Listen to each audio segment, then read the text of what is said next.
What's up, YouTube? This is just kind of a recap of what you're about to see, what my goal was for this whole thing. Basically, I was trying to get this 4,500 pound fat girl into the tens for a budget for less than $2,500, and I am at less than $2,500.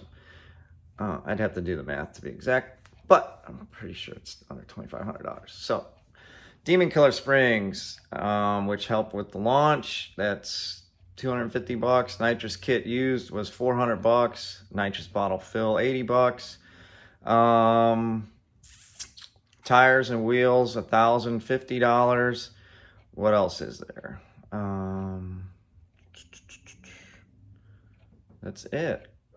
Oh wait, Catless mid pipes, and I bought those used. There is no tune on this car. There are one-step colder spark plugs, and I put Octane booster in it.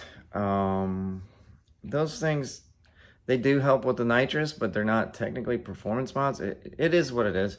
But anyways, the goal was to make a 10-second car for a budget at full weight. So I could have ditched some weight, but it's such a hassle for such little gains. It's not worth it to me. I did that once, and I vowed never to do it again. So she's fat and proud. Corrected for DA because the DA was 960 feet. The barometric pressure was 29 point something. So if just the barometric pressure had been over 30, I think it would have been a 10-second pass. But coulda, woulda, shoulda.